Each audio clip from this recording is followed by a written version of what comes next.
Kaveri water management அத்தாரிட்டியுடைய முன் அனுமதியையும் பெறணும் அப்படின்னு அந்த கடிதத்தில் தெளிவாக எழுதியிருக்கிறாங்க. எனவே மாண்புமிகு பேரவைத் தலைவர் அவர்களே, இந்த அரசு இதையெல்லாம் ஒன்றிய அரசு கிட்ட உறுதியாக எடுத்து பேசி காவிரியில நம்முடைய தமிழ்நாட்டுடைய உரிமையை நம்ம அனைவரும் சேர்ந்து நிலைநாட்டிட வேண்டும். இன்னொரு முக்கியமான விஷயத்தையும் இங்கே நான் பதிய வைக்க விரும்புகின்றேன். மேகதாது பிரச்சனை தொடர்பாக கடந்த 13/11/2025 ஆண்டு அன்றைக்கு உச்ச நீதிமன்ற தீர்ப்பு வெளிவந்த பிறகு 4/3/2026 அன்றைக்கு அன்றைய முதலமைச்சரான எங்களுடைய தலைவர் அவருடைய உத்தரவின்படி தமிழ்நாடு நீர்வளத்துறை அரசு செயலாளர் ஒன்றிய ஜல்சக்தி துறை செயலாளருக்கு ஒரு கடிதம் எழுதியிருக்கின்றார்.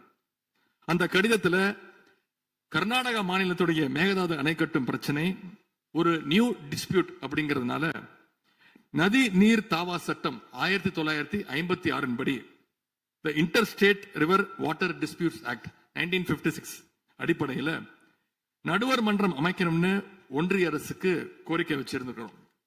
ஆகவே இந்த அரசு இப்ப கொண்டு வந்திருக்கக்கூடிய அந்த தீர்மானத்தில் மேகதாது அணை கட்டுறது தொடர்பாக தமிழ்நாடு அரசு மார்ச் 4 2026 ஆண்டு அன்றைக்கு எழுதின கடிதத்தில் கேட்டுக்கிட்டபடி மாநிலங்களுக்கு இடையிலான நதிநீர் தாவா சட்டம் 1956 பிரிவு 4 கீழே அந்த அடிப்படையில் புதிய நடுவர் மன்றம் அமைக்க வேண்டும் என ஒன்றிய அரசை இப்பேரவை வலியுறுத்துகிறது அப்படிங்கிறத என்னுடைய பெயரில் கொடுக்கப்பட்டிருக்கக்கூடிய அந்த திருத்தத்தை சேர்க்க வேண்டும் என்று உங்களை நான் கேட்டுக்கொள்கின்றேன்.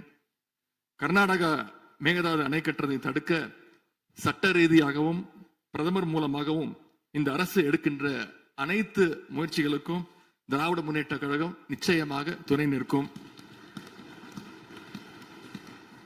மேகதாது அணை கட்ட முயற்சிக்கக்கூடிய கர்நாடக அரசை நாம அனைவரும் சேர்ந்து ஒற்றுமையாக இருந்து தடுத்து நிறுத்துவோம் என்று கூறி இந்த தீர்மானத்திற்கு எங்களுடைய முழு ஆதரவை நாங்கள் தெரிவித்துக் கொள்கின்றோம்.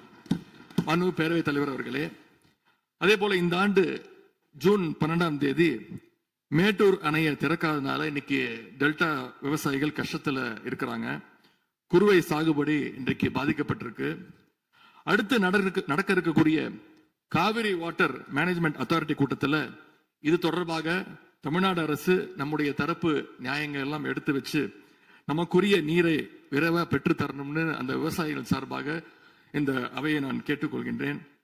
இறுதியாக எங்களுடைய கழக தலைவர் அவருடைய அறிவுறுத்தலின் பேரில் ஒரு முக்கியமான வேண்டுகோளையும் நம்முடைய முதலமைச்சர் அவர்களுக்கு நான் வைக்க விரும்புகின்றேன்.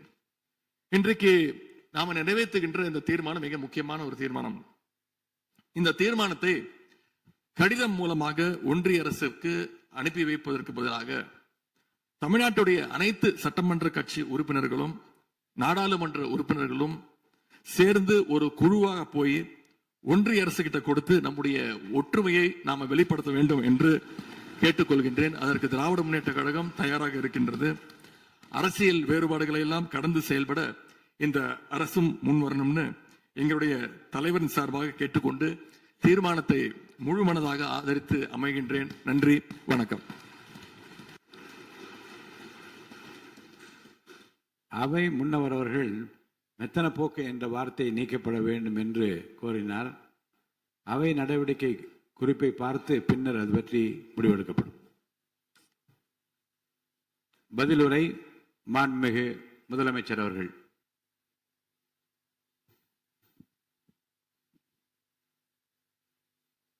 மாண்புமிகு பேரவைத் தலைவர் அவர்களே, அரசின்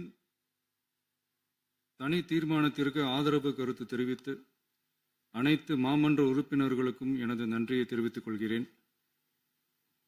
மாண்புமிகு எதிர்க்கட்சி தலைவர் அவர்கள் பேசும்போது அரசின் தனி தீர்மானத்தில் ஒரு கருத்தை சேர்க்க கோரியுள்ளார். அது குறித்து கீழ்கண்ட கருத்தினை பேரவைக்கு தெரிவிக்க விரும்புகிறேன்.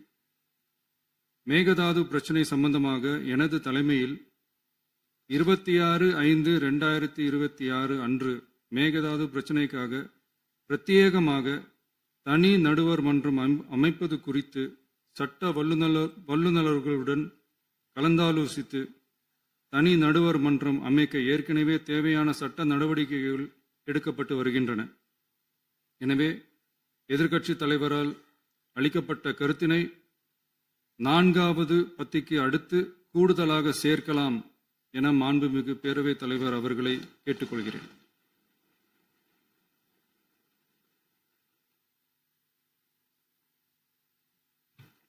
மாண்புமிகு முதலமைச்சர் அவர்களின் தீர்மானம் திருத்தியவாறு பேரவையின் முடிவுக்கு விடப்படுகிறது.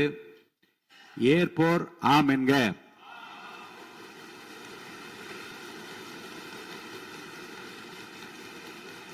மறுப்போர் இல்லை என்க. மறுப்போரே இல்லை என்று கருதுகிறேன். மறுப்போரே இல்லை. தீர்மானம் ஒருமனதாக நிறைவேறியது.